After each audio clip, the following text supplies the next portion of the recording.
ఒరేయ్, ఇవాళ ఇంట్లో పని వాళ్ళందరికీ సెలవిస్తున్నాను, వాళ్ళందరినీ బయటికి పంపించేయి. ఎందుకండి వాళ్ళకి సెలవిచ్చి పంపుతున్నారు? నీతో ఒక ముఖ్యమైన విషయం మాట్లాడాలి. మన కుటుంబ విషయాలు మాట్లాడేటప్పుడు పై వాళ్ళు ఉండకపోవడం మన పరువుకు మంచిదని. ఇది కరెక్ట్ మావయ్య. నువ్వు కూడా బయటికి వెళ్ళు. అత్తాయ్ వెళ్ళరా, వెళ్ళు. నీకెంత అయిష్టంగా ఉన్నా ఈ మధ్య మన ఇంట్లో నీకు నచ్చని విషయం ఒకటి మన కళ్ళ ముందు జరిగింది. ఏమిటది? ఆ విషయం ఏమిటో నీ మొహం చూస్తూ పూసగుచ్చినట్టు చెప్పలేక చాలా వివరంగా ఈ ఉత్తరంలో రాశాను. నీ అభిమానాన్ని ఆవేశాన్ని కాసేపు చంపుకుని నిబ్బరంగా నిదానంగా ఈ ఉత్తరం చదువు, నీకే అర్థం. చదువు. అమ్మా విజయ, నిప్పుడైనా భరించవచ్చు కానీ నిజాన్ని భరించలేమమ్మా. అందుకే విషయం అంతా మీ అమ్మకి చెప్పేశాను. అమ్మతో చెప్పేసావా? చెప్పడం అంటే నోటితో చెప్పలేదు కానీ ప్రశాంతంగా కూర్చొని చదువుకోమని ఓ ఉత్తరం రాసి చేతికిచ్చి వచ్చాను. అమ్మా, ఆ ఉత్తరం చదవగానే ఈ ఇంట్లో ఎన్ని ఉరుములు పిడుగులు గాలివాళ్ళు లేస్తాయో నాకు బాగా తెలుసు. చూడమ్మా, ఏమైనా నీ ప్రేమ ఫలించాలనే ఆరాటంతోనే ఈ సాహసానికి తెగించాను. మీ అమ్మ అభిమానంతో ఆవేశంతో నీ మీద కేకలేసినా నువ్వు నోరు మీద పొద్దు. నీ ఓర్పుకి ఇది అగ్ని పరీక్ష. ఈ పరీక్షలో నువ్వు నెగ్గావంటే నీ జీవితం అంతా పన్నీటి అవుతుందమ్మా.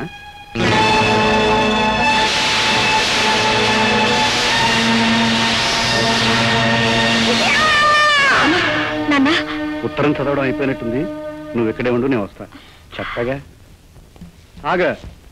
మీరు నన్ను ఆపినా నా గుండెల్లో రగిలే మంటను మీరు ఆర్పలేరండి. తప్పుకోండి. ఎందుకే ఆవేశం? ఆవేశం కాదండి, అగ్నిపర్వతం ఒక్కసారిగా బద్దలై నన్ను దహించేస్తోంది. నీ ఆవేశాన్ని తమాయించుకోమంటాను. అవసరం వస్తే దానికింత విషం ఇచ్చి నేను కొంచెం పుచ్చుకొని చచ్చిపోతాం, కానీ నా కంఠంలో ప్రాణం ఉండగా ఈ పెళ్లి జరగనివ్వను. మన అంతస్తు ఎక్కడా, హోదా ఎక్కడా?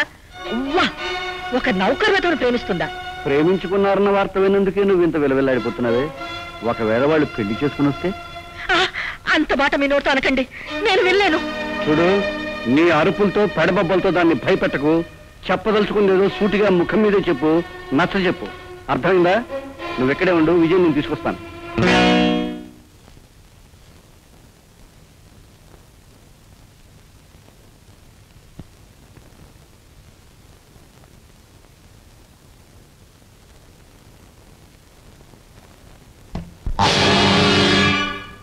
సంకోచిస్తావే?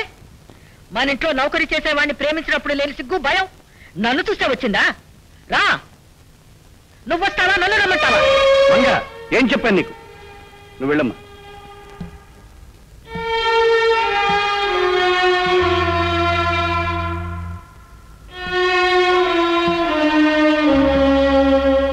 రా, పాపిష్టిదానా, ఆ గర్భశ్రీమంతురాలైన నా కడుపున పుట్టి ఆ దరిద్రుని చేసుకోవాలన్న దుర్బుద్ధి నీకు ఎలా పుట్టిందే? నీ భవిష్యత్తు తలుచుకుంటే నా ఒళ్ళు కంపరమెత్తిపోతోంది. అమ్మా, నా మాట విను. నా బంగారు తల్లివి కదూ. ఆ గోపన్న గారిని మర్చిపో. అది సాధ్యం కాదు. అంటే నువ్వు వాణ్ణే చేసుకుంటానంటావా? అవునమ్మా, చిన్నప్పటి నుంచి నేనేదడిగినా కాదనేదానివి కాదు. ఈ విషయంలో కూడా కాదనుకో. నీ పట్టుదల వదలవన్నమాట. నీకెలా చెప్పేదే? ఈ స్థితిలో నిన్ను వాడికిచ్చి చేస్తే లోకం ఏమంటుందో తెలుసా? అది డబ్బు గల వాళ్ళ పిల్ల, అక్కడ ఇక్కడ తిరిగి చెడిపోయింది, అందుకని వేరే విధి లేక ఇంట్లో ఉన్న నౌకరికిచ్చి చేశారని కోడెక్కుస్తుంది. ఇది విని నువ్వు భరించగలవా? నేను భరించగలనా? నిందకు భయపడాల్సిన అవసరం లేదమ్మా. నీకు ఆ భయం ఉంటే నా పెళ్లికి తొందర లేదు. జీవితాంతం ఆగమన్నా ఆగుతాను. ఈ జీవితమే కాదే, 1000 జన్మలెత్తినా సరే వాడితో నీకు ఈ పెళ్లి జరగదు. నా మాట విని నీ మనసు మార్చుకో. నా మనసు మార్చుకోమని చెప్పడం నీకు ధర్మం కాదమ్మా. నువ్వా నాకు ధర్మాల గురించి చెప్పేది? జీవితం అంటే ఏమిటో నీకంటే నాకు బాగా తెలుసే. ఈనాడు పేపర్లలో ఎన్ని ఘోరాలు చదవటం లేదు. పేదవాళ్లు ధనవంతుల పిల్లల్ని ప్రేమించినట్టు నటించి పెళ్లి చేసుకుని ఎక్కడికో తీసుకెళ్లి నగలన్నీ దోచుకుని గొంతు పిసికి చంపేస్తున్నారు. తరతరాల నుంచి మీ వంశం ధనవంతుల వంశం. డబ్బులో పుట్టి డబ్బులో పెరిగిన నీకు పేదవాళ్ల గురించి ఏం తెలుసమ్మా? వాళ్ళ దగ్గర డబ్బులున్నంత మాత్రాన పేదవాళ్ళందరూ నీచులనుకోవడం పొరపాటు. వాళ్ళ దగ్గర మణులు మాణిక్యాలు లేకపోవచ్చు, కానీ అంతకన్నా విలువైన మంచితనం మానవత్వం ఉన్నాయి. అదంతా నీ భ్రమ. కాదమ్మా, అతను తన ప్రాణాలకు కూడా లెక్క చేయకుండా నన్ను నా శీలాన్ని కాపాడిన ఉదాత్తుడు. అటువంటి వాడిని పెళ్లి చేసుకునే అదృష్టం నాకు కలిగినందుకు నేను పొంగిపోతున్నాను. ఏమైనా సరే నువ్వు వాడిని చేసుకోవడం నాకు ఎంత మాత్రం ఇష్టం లేదు. ఆ మాట చెప్పాల్సింది నువ్వు కాదమ్మా, మరో చెప్పాలి. నేను నిన్ను పెళ్లి చేసుకోవాలని నా మనసులో ధ్యానించుకున్న ఆయన చెప్పాలి. చెప్తే వింటావా? ఆయన మాట నాకు వేదవాక్కు. అరే రే రే రే, ఆ మాట నువ్వు నాకు అప్పుడే చెప్పుంటే ఈ పాటికి 1000 సార్లు చెప్పించేదాన్నే. అక్కర్లేదమ్మా, ఒక్కసారి చెప్తే చాలు. చాలా. ఏమండి? ఇక్కడే ఉన్నానే. విన్నారా? విజయ్ చెప్పింది విన్నారా? అది చెప్పింది విన్నాను, నువ్వు చెప్పింది విన్నాను.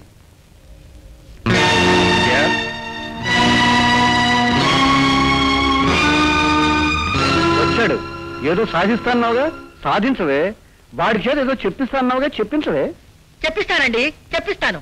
నాతో మాటలు చెప్పడం కదే, వాడి చేత చెప్పించు. వెళ్ళు.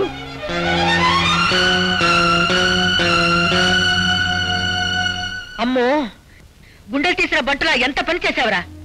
గాద కింద పంది కుక్కలాగా నా ఇంట్లో చేరి నా కూతుర్ని వల్ల వేసుకుని నా ఆస్తిని పరువు ప్రతిష్టల్ని కొల్లగొట్టాలనుకున్నావా? నేను తలుచుకుంటే నిన్నేమైనా చేయగలను. ఏమీ చేయలేవు. అది నాకంటే నీకే బాగా తెలుసు. నోర్మై, ఆస్తిలో అంతస్తులో చదువులో ఎటు చూసినా నా కూతురి కాలి గోటికి సరిపోని వాడివి నా ఇంట్లో నౌకరిగా పడి ఉంటే నువ్వు నా కూతురునే పెళ్లి చేసుకున్నావు అనుకున్నావా? అది నా జన్మ హక్కు. అసలు నేనెవరినో తెలుసా? ఒకనాడు మేనకోడలను తన ఇంటి కోడలను చేసుకోవాలని ఎంతో అభిమానంతో ఆప్యాయతతో నీ నట్టని తడుగుపెట్టి నిన్ను అడిగితే ఐశ్వర్యం ఉందన్న అహంకారంతో మెడబెట్టి బయటికి తింటావే, గుర్తుందా అన్నపూర్ణమ్మ? ఆ అన్నపూర్ణమ్మ కొడుకుని, నీ కూతురికి మొగుణ్ణి, నీకు అల్లుణ్ణి. నువ్వు ఆ దరిద్ర కొట్టు అన్నపూర్ణ కొడుకువా? అందుకే ఇంట్లో చేరి నన్నే మోసం చేయడానికి ప్రయత్నించావు. ఈ ఇంట్లో గాలి కూడా నా ఆజ్ఞ ప్రకారమే వీస్తుంది. నాతో విరోధాన్ని పెంచుకోకు. నీతో విరోధాన్ని పెంచుకోవడానికి అది నేను వచ్చింది. నీ గర్వాన్ని అణచడానికి, నీ అతిశయాన్ని కలరాసి పారేయటానికి. నువ్వు కేవలం నీ డబ్బుతో ఏమీ సాధించలేవని నీ కనువిప్పు కలిగించడానికి. అదే నీ పొరపాటు. నేను తలుచుకుంటే ఏదైనా సాధించగలను. నా డబ్బుతో నీలాంటి బికారులను 1000 మందిని బానిసలుగా కొనగలను. ఉండు, ఇప్పుడే వస్తాను. ఇదిగో డబ్బు, 2 లక్షలు. విజయని పిలుస్తాను. విజయ, నేను నిన్ను మర్చిపోయాను, నువ్వు కూడా నన్ను మర్చిపోని నువ్వు చెప్పాలి. దరిద్రులకు డబ్బంటే ఆశ ఎక్కువ. నేను చెప్పినట్టు నువ్వు విజయ్తో చెప్తే ఇంకో 5 లక్షలు ఇస్తాను. సరే, పిలవని చెప్తాను. ఏమండి, ఇప్పటికైనా నా సంగతి తెలిసిందా? వెళ్ళవే, ఏం చెప్తాడో విను. వెళ్ళు.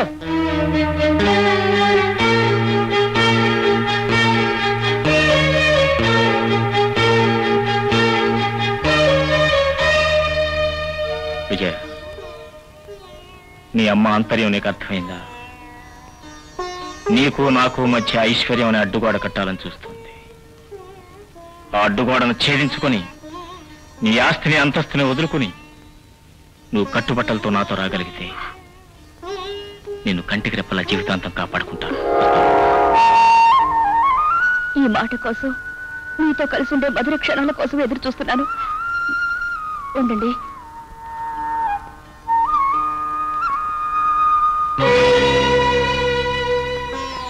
వస్తానమ్మా. ఎక్కడికే? ఎంత ఐశ్వర్యవంతుల కడుపున పుట్టినా ఆడపిల్లన్నాక భర్తంటికి వెళ్ళాల్సిందే గాని ఎప్పటికీ పుట్టింట్లోనే ఉండాలనుకోవడం ఆచారం కాదమ్మా.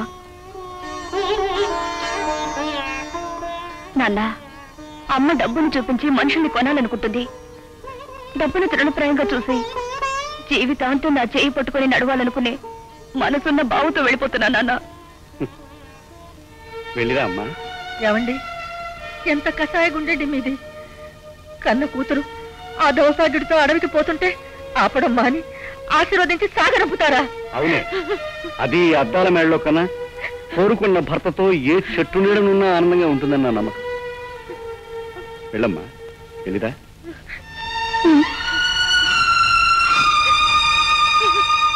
విజయ, విజయ, విజయ, వాడితో వెళ్ళకమ్మా, వాడితో వెళ్ళకు. అమ్మా, వాడు నీకు ఒక పూట అన్నం కూడా పెట్టలేడమ్మా, ఒక్క చీర కూడా కొనివ్వలేడు. ఈ దౌర్భాగ్యుడితో నువ్వే సుఖపడతావు. అమ్మా, అమ్మ విజయ, నువ్వు వెళ్ళకమ్మా, నా మాట వినమ్మా. అమ్మా, నువ్వు నా భర్తని క్షణక్షణం అవమానిస్తూనే ఉంటావు. అది చూసి నేను భరించలేను. నా భర్త నువ్వు అనుకున్నంత అసమర్థుడు కాదమ్మా. ఒకవేళ నీ మాటే శాపమై తగిలితే, నా భర్త నాకు తిండి పెట్టలేని పరిస్థితి వస్తే మేము కంచి నీళ్లు తాగైనా బతుకుతావు. నేను కట్టుకోవడానికి మరో చీర కొనలేని పరిస్థితి వస్తే నేను జీవితాంతం ఈ చీరతోనే గడుపుతాను. అమ్మా, ఒకవేళ నేను ఈ చీరతోనే చచ్చిపోతే నువ్వు మాత్రం వచ్చి నా శవానికి మరో కొత్త చీర కప్పొద్దమ్మా, కప్పొద్దు. పదండి. విజయ! విజయ!